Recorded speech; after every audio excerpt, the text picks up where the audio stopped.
tumbuh baru untuk mencari keseimbangan.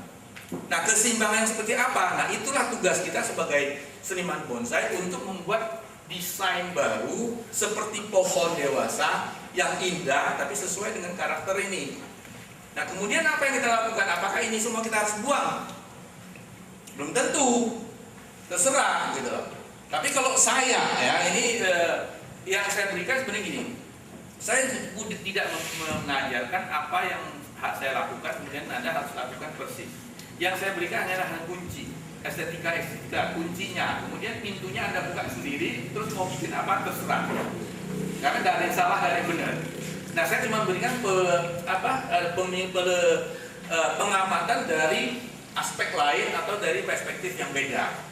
Nah, kalau saya hal-hal yang demikian ini kan pasti saya akan pertahankan. Untuk apa? Untuk menekankan atau mengemphasize simbol-simbol yang ada. Nah, benar. Pertama kita akan cari mana depannya. Kalau kita lihat, memang ya itu lagi sini.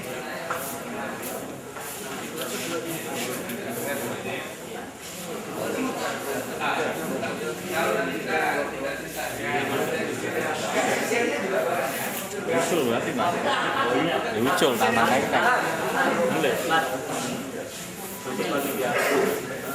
bentuk grouping. Memang banyak yang menganggap bahwa bikin grouping itu atau bikin hutan itu gampang, tinggal colok, udah jadi grouping. Sebenarnya membuat grouping yang indah itu gampang-gampang susah. Saya melihat dari sini itu bahannya tuh menarik. Makanya semalam dari rumah Pak Sukamto, begitu saya lihat, ini besok bawa nih, saya bilang, ini kita bisa beri cerita. Nah, untuk supaya nanti kita bisa bahas ya, saya minta 2-3 orang, coba tolong ini dirubah total. Terserah mau dirubah apa, pokoknya bahannya seperti ini, coba diganti supaya lebih bagus. Siapa yang mau coba? 3 orang. Siapa aja? Siapa? Kira-kira Pak Masri, kira-kira Anda mungkin kenal siapa yang kira-kira bisa dalam ini? Suep, Pak. Oh, ini loh, yang suka bikin pencing ini. Pak Rizal. Pak Ep. Nah, ini yang suka bikin pencing. Ayo kita. Nah, sama ini nama Suep nih, Pak. Nah, ayo. Ini pemilik yang sisir. Nah, oke, 2 orang deh. 2 orang cukup ya, badan gede. Nah, tolong ini dengan bahan yang sama, dibongkar total, terus di-set ulang supaya lebih enak. Ya, supaya ada kesan landscape-nya.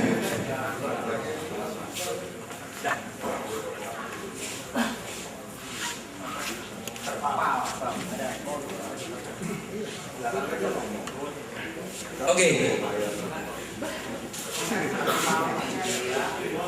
Sudah, kita lanjutin deh.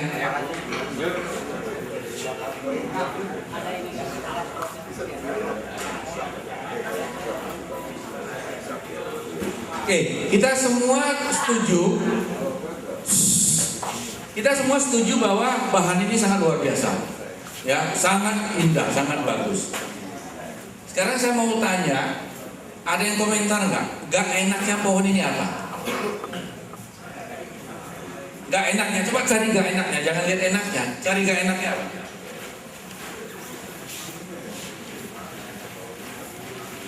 Apa? Dapat kaos. Yang gak enaknya mana?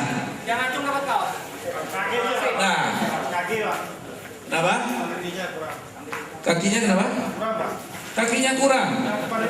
Yang mana? Yang sini. Kenapa harus punya kaki? Oh, maksudnya kan biar tambah cantik lagi gitu, Pak. Soalnya kan itu Lihat kurang ini, Pak. Ini harusnya kan jalannya enak, Pak. Saya tutup ini ya. Ini kakinya. Oke, kaki. Tapi kan sekarang ini kakinya kan kita bisa tambah lagi dong. Gak bisa rubah lagi kan kakinya. Oke, selain kaki apa? Apa yang kurang enak? Batang mana? Batang ini? Iya. Kenapa nih? Ya, lihatnya kurang. Kelihatan kurang. Kayak Kenapa? Letoy ya lah. Kenapa? dibuang. Dibuang. Jangan dong. Gak enaknya kenapa? Mahkotanya, mahkota. Kalau rimbun Pak, mahkotanya mungkin. Satu-satu coba. Yang nanya dapat kaos. Coba. Oh, ini. Satu-satu ya. Mungkin mahkotanya terlalu rimbun mungkin. Mahkota terlalu rimbun. Ini terlalu rimbun. Kurang melolong. Gimana? Oke, kita lihat. Akar. Akar kalau pohon yang jenis demikian atau gaya demikian itu sudah tidak mutlak harus punya akar, harus punya kaki. Karena di sini tuh kematian yang ini udah jelas itu mensimbolkan adanya kaki yang mati. Dan secara keseluruhan kaki yang mati di sini sudah terkomposi kompromi oleh adanya batu-batu di sini sehingga kelihatan kekernya itu, ikatannya tuh, anchornya itu masih ada. Kenapa? Sudah terbantu ya, sudah terbantu. Satu. Kedua, mengenai kekeringan ini memang kadang-kadang ada sifat subjektif. Karena ini kalau dibuang, bukan sayangnya, tapi justru kekeringan ini itu untuk menampilkan aksentuasi sebagai penyambung dari yang kekeringan sini. Jadi ini ceritanya itu masih di dalam konteks menurut saya. Dan gerakannya juga memberikan suatu gerakan releasing yang cukup manis. Saya pribadi yang saya kurang setuju atau yang saya kurang suka adalah yang seperti Anda katakan bahwa ini kanopinya ini terlalu rimbun. Sebenarnya bukan masalah rimbun sebenarnya. Di sini ada satu. Ini juga ada satu titik yang sering kita abaikan atau kurang kita perhatikan. Coba lihat. Kalau bilang rimbun, apakah benar rimbun? Enggak. Nah, tapi kenapa bisa kesan rimbun? Terlalu apa? Terlalu banyak ranting. Lain terlalu apa? Terlalu pendek Pak. Kenapa? Terlalu pendek. Terlalu lebar. Lebarnya yang mana lebarnya? Lebar kayaknya enggak dong. Terlalu cantik. Terlalu cantik. Oke, terlalu cantik. Mungkin yang Anda masukkan terlalu rapi. Ya, saya lihat kan gerakan batang kan kemudian ada terlihat kalau lihat pas keringan atas itu masih besar dan kurang otot-otot yang timbul. Kemudian ini yang pas memulai kan terlalu kali. Oke. Untuk bonsai saya paling tidak setuju kalau lihat untuk mahkota yang begitu rapi gitu. Oke. Ya. Itu aja. Ya, oke. Saya setuju. Kenapa? Nah, sekarang masalah kenapa? Pak, sebentar Pak. Kasih kaos kan Pak? Kenapa? Kasih kaos kan Pak? Oh, kasih kaos.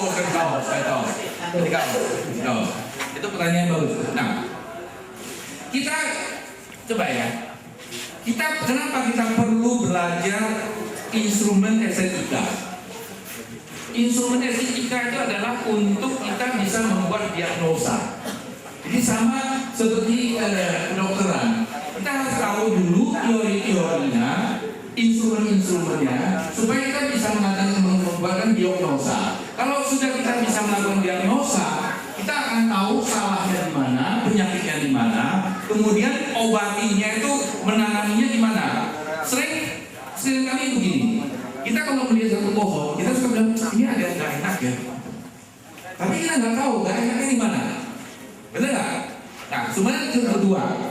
Tadi bilang, Pak, saya paling nggak suka deh kalau lihat bonsai yang perdaunannya itu rapi sekali. Kenapa?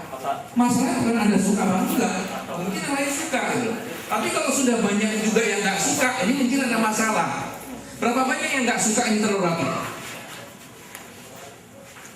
Ada lagi? Yang nggak suka dengan terlalu rapi? Banyak kok. Nah, kalau sudah banyak berarti kan ini ada masalah gitu. Ya kan? Nah, kenapa terlalu rapi itu nggak bagus? Kenapa? Karena itu batang utamanya itu banyak yang kering. Ya, ya, Kenapa di atasnya daunnya terlalu tusuk? oke, Jadi ya, kalau batang itu banyak yang kering yang mati, otomatis untuk perantingannya, untuk daunnya pasti juga tidak subur. Oke. Mati. oke, Harus juga kering juga, banyak yang kering juga. oke. Nah, gini logikanya. Pak, kalau saya nggak. Ya, oh.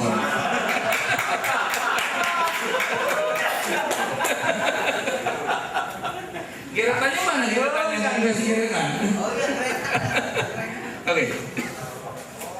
Logikanya begini. Logikanya ada sebagian yang benar. Karena apa? Ini kan menunjukkan suatu gejolak kehidupan, suatu kesengsaraan, suatu survival. Jadi survival. Dia sudah mengalami suatu ke-ekstrim atau kekerasan alam, sehingga dia itu kehidupannya itu sebenarnya itu sedikit merana. Jadi kalau kita bilang sehat, mungkin sehat, tapi tidak akan rimbun seperti pohon yang sempurna.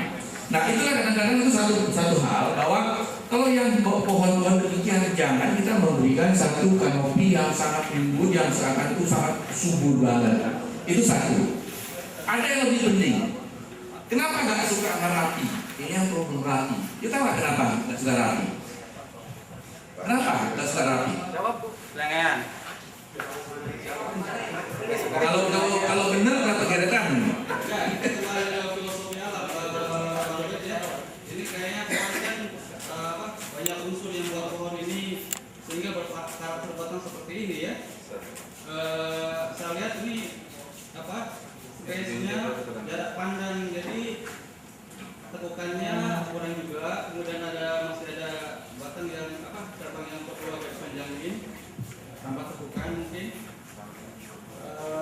Ke atas tadi malam kalau Pak Robert diulang kayaknya perlu dikeringin ya. Oh, udah nyontek ya. Nggak dapat kaos, gerekan aja.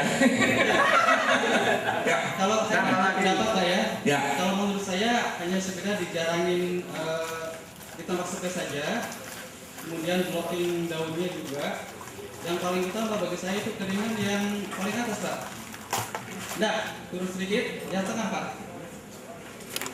Nah, itu agak naik sedikit, itu perlu kita bawa topik supaya penjualannya lebih besar.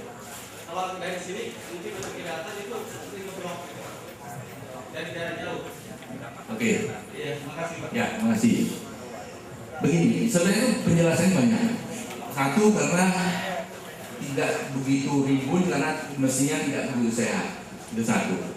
Kedua, coba bayangin, gerakan garis ini yang bentuk ekstrim, ini kan nggak dibentuk oleh keadaan alam sehari-hari, benar nggak? Ini pasti dibentuk oleh suatu tekanan atau suatu kondisi yang terus menerus sampai dia itu sampai meliuk-meliuk gitu, ya, benar nggak?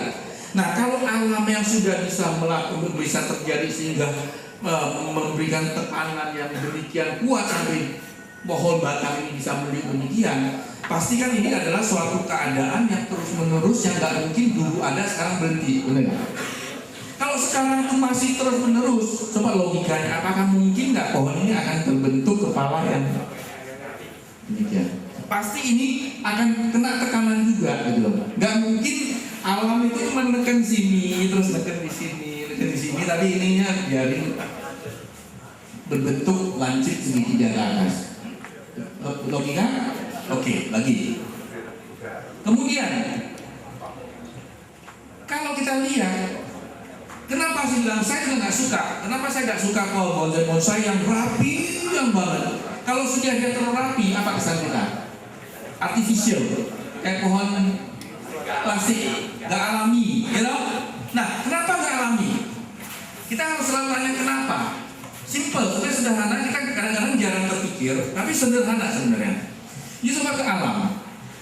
Bagaimanapun pohonnya lebat, bagaimanapun lebatnya daun, itu pasti ada kontur. Benar nggak? Pasti ada kontur, keluar masuk ada kontur. Tidak ada pohon yang begitu lebat yang di daunnya itu semuanya rapi banget. Benar nggak? Yang ada pohon yang rapi ini, kalau kita kelihatan rapi, adalah pohon apa? Pohon yang jauh sekali. Benar nggak? yang berapa induk, yang jauh sekali, yang kita nggak kelihatan kontur, yang kita kelihatan adalah siloidnya, benar kan? Nah, jadi kalau kita lihat di sini karakternya, tekstur pohon batangnya, ini kan tekstur yang begitu jelas, yang memberikan kesan bahwa pohon ini kan dekat sekali dengan kita, benar kan? Nah, coba Anda mengkombinasikan dua karakter yang bertolak belakang. Batang yang sebagai pohon yang kelihatan sangat dekat, tapi Anda memberikan kanopi yang karakternya itu adalah sesuatu yang kelihatan jauh sekali.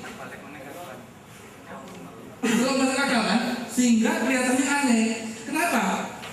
Itulah yang membuat manusia itu keindahan itu dari satu orang ke orang lain itu berbeda-beda. Kenapa? Untuk seseorang bisa mengapresiasi keindahan itu apa? Aspeknya, pengetahuan, ya, pendidikan, pengalaman, referensi, intelektual, dan sebagainya, nilai-nilai budaya. Nah, semakin dia banyak referensi, semakin banyak instrumen, semakin banyak pengetahuan yang dia masuk, itu akan disimpan di dalam otaknya, entah di folder di mana, itu dia akan simpan sebagai data referensi. Sehingga nanti suatu saat dia kalau melihat sesuatu yang tidak sesuai dengan data base-nya dia, otaknya itu yang namanya cognitive sense akan menolak.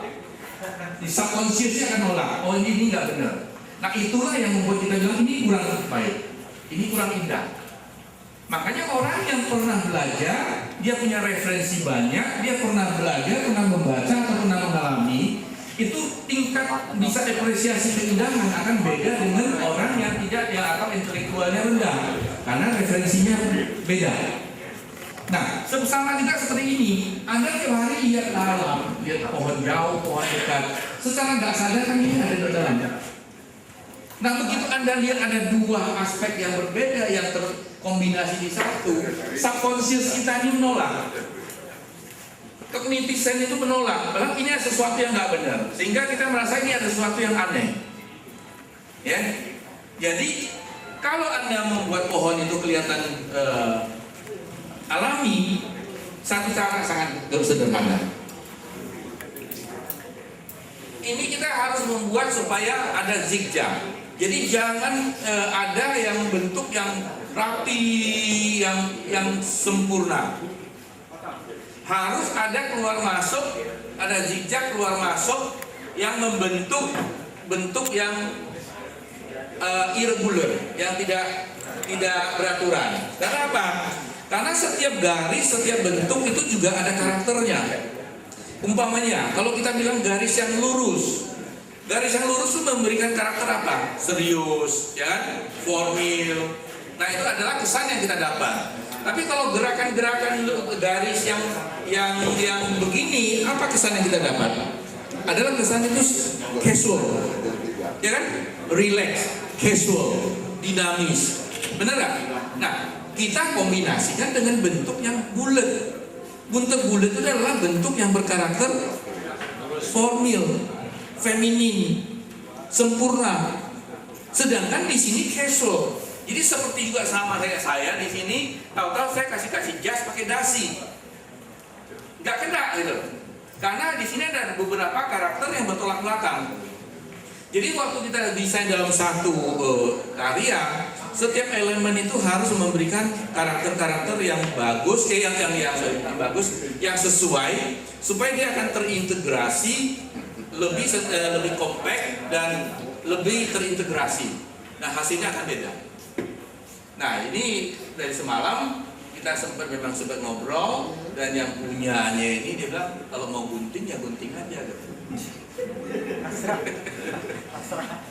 Boleh kita gunting? Udah foto belum nih? Nanti kita setelah sesudah dan sebelum, nanti kita bisa postingnya ini. Tanyakan dulu. Yang punya miliknya boleh apa?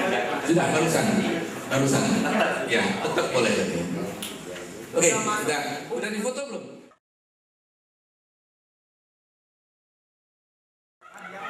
Dari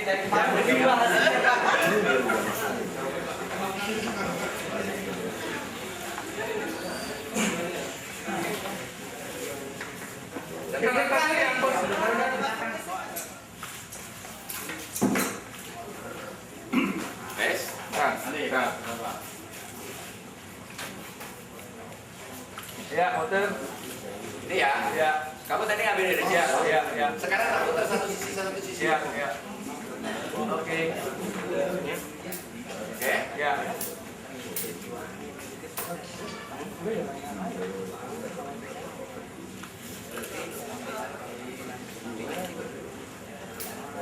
Ya. Ya. Ya.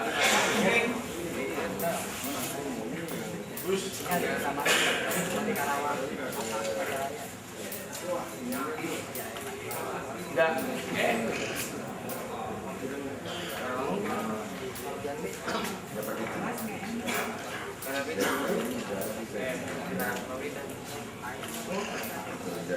Ya, satu sisi lagi, Bre.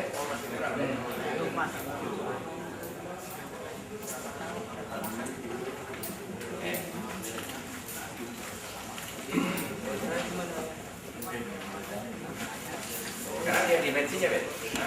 Lihat dulu hasilnya. Kamu akhirnya pengen yang mana?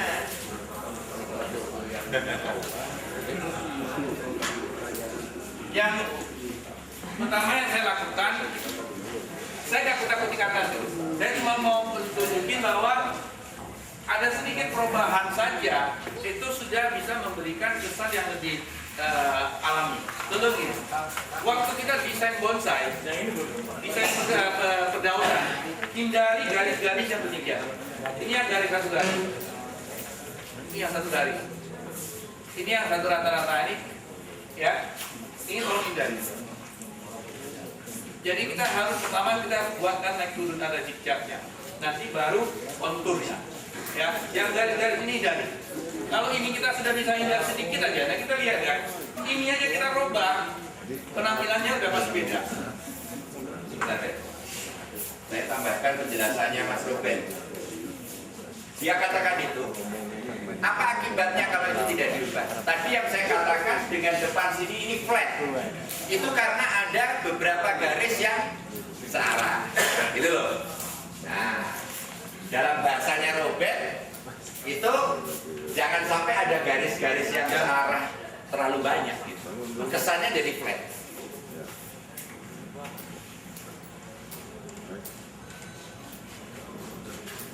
Ya Bet, jangan dipotong Bet.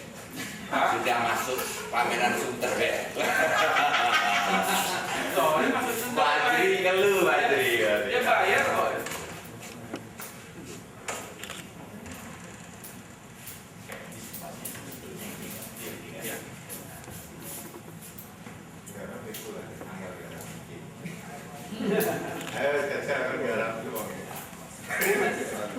Iya, terang-terang. Yang garapnya kayak begitu itu yang master. Ini yang masih setengah itu sini. Gimana? Dari awal sampai akhir.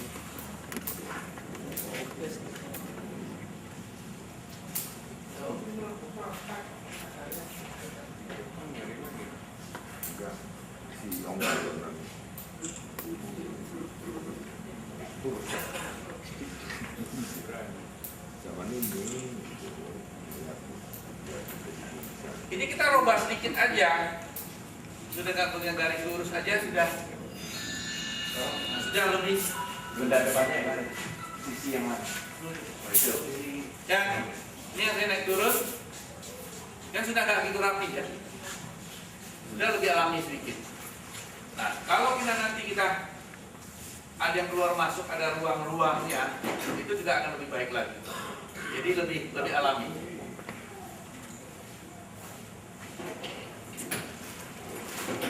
Gimana Mas? Lanjutin? Lanjut. Hah? Lanjut. Lanjut. Nah, Mungkin lanjut. Nah, yang saya anjurkan yang kepada Pak Basri adalah ini akan saya robah kepala. Karena kemarin cuma Pak Gulung, terus mahkotanya di mana? Nah, saya bilang kenapa mesti mahkota gitu loh. Seperti tadi Pak Sulis ngomong kan, kepala kan nggak langsung di sini, bisa di selangkangan gitu kan.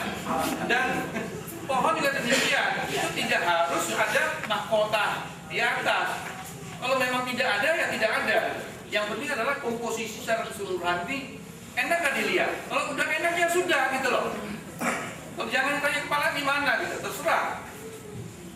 Nah ini yang menurut saya masih terlalu bulat. Yang saya anjurkan adalah kita potong sedikit demi sedikit. Tadinya saya pikir ini yang saya mau jadikan jin keringan, sehingga nanti cuma ada di sini. Oh, ya. Kenapa Mas Robert usulkan itu gitu ya?